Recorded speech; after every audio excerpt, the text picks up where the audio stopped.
believe that women are disproportionately, as a sex, disproportionately destroying this country. And I also believe that it is enabled by weak men. So I want to be very clear. I'm not attacking women. I'm attacking both sexes. But we attack men, and rightly so, all the time for excessive aggression, violence, sexual predation, as we should. But we never, ever criticize women for their errors, for their Yes. sex-specific flaws, which are largely uncontrolled, uncontained emotion, which explodes and leaks out into horribly destructive areas, such as the sexual mutilation and Yes. hormonal castration of young children, most of whom are girls, and most of which is led by women. Women therapists, women teachers, women surgeons, women clinical directors, women politicians, women legislators, even mothers in families are largely driving this, not men, not fathers. Of course, the fathers, they're just standing around letting it happen. So I'm not saying that they're guiltless or blameless, but I'm saying they're not stepping up. And we need strong, ethical men to stand up and to contain the excesses of what I would call toxic femininity. And Yes, we have lost that balance in our society. we do. And if we don't get it back, we are gonna fall as a nation. We are already teetering, and we are very close to the precipice. So our problems today, we could say, oh, the political divide, a lot of politics. Politics is a symptom of an underlying problem.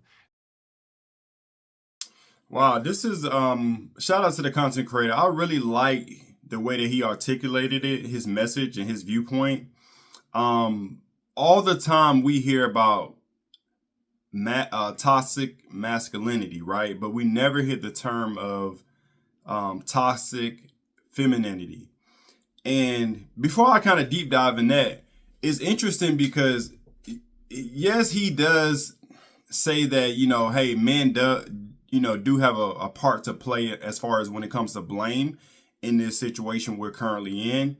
But the way that he really like broke down where women lie in blame, I thought was very real, right? And when you look across the landscape on where we are in our society, women are in all touches of life. And what he said, teachers, surgeons, doctors, you name it. I mean, lawyers, law. You touch anything that has to touch any type of field, even construction now.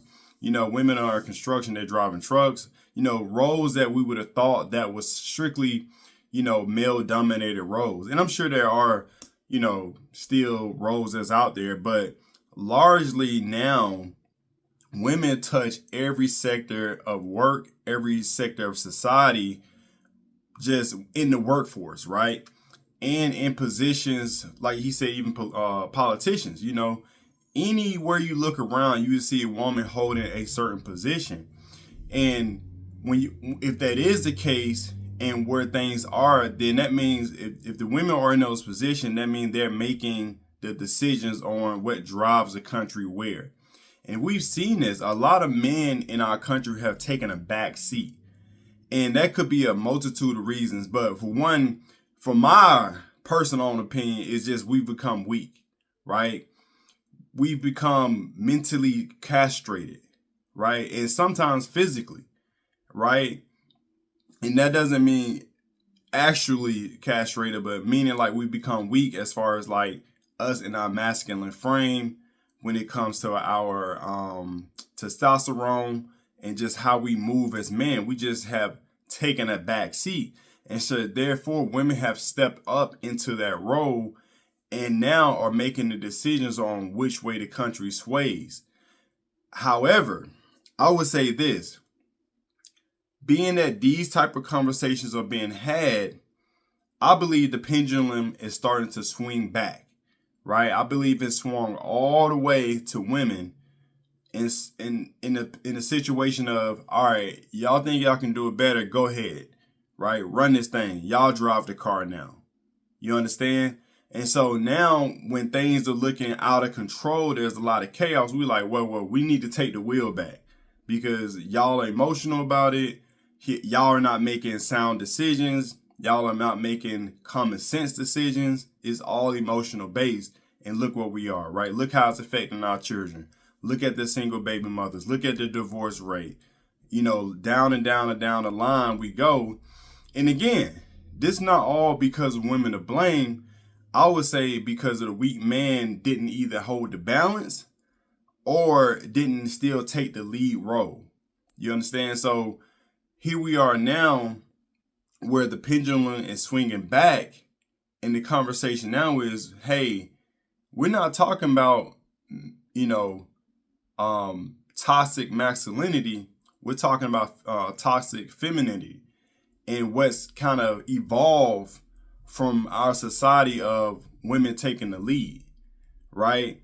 And so I just think that he articulated it very nicely. But before we leave this particular response, I have to always put a caveat on we as men have to do better. And I think we are, because the conversation is being had by myself, by a gentleman like him, the content creator. And it's men are starting to wake up to say, hey, it's not that we don't love that women have, been able to be placed in a position of power, to have a voice in a room, to be able to stand on their own. It's not that. It's that, hey, we need a balance, because when we give y'all all the power, there's not a lot of sound judgment calls being made. And so, look, let us just take the wheel real quick, balance this car back out before we drive off the road, and then we can navigate this thing together. That's what I see, because even when it comes to like marriage and stuff that I love talking about because I'm married, right? I believe there's a balance, but I also believe there's an order to things, right? I believe that a stronger family stays strong if it's led by a man. That's just me, right?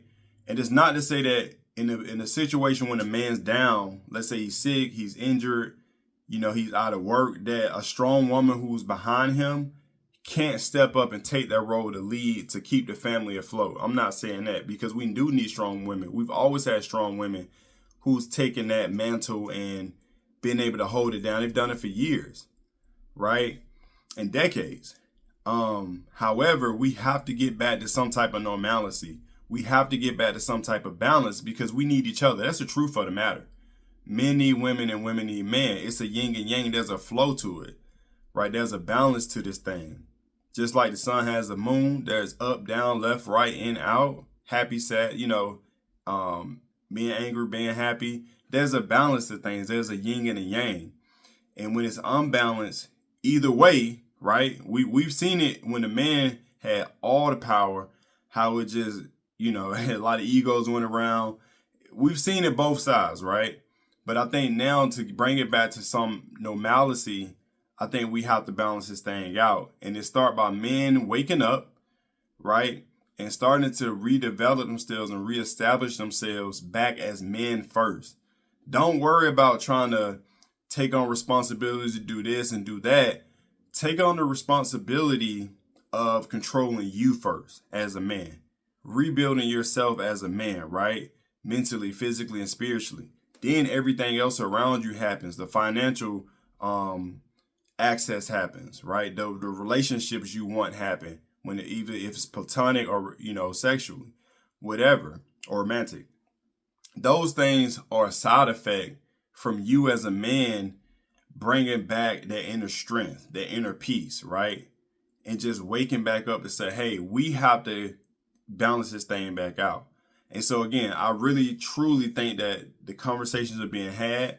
I think that a lot of men are waking up through any venture that they feel it. I know red pill was a big thing.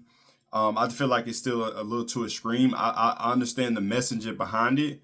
I think it needs to be curtailed a little bit, in all these different pills. But I definitely think there's a lot of truth to it, right? However, when it comes just to getting back to normalcy, I just think we need to get back balance first. Again, starting with just getting back aligned with God, man. That's always been number one with me, always. So anyway, with that being said, again, I appreciate the content creator's message. I think there was a lot of value in it. If you think so as well, hit that like button, subscribe, and share this video out with anybody who may need to hear this message, especially another man who may need to hear this message. So with that being said, I appreciate y'all. Much love. Peace.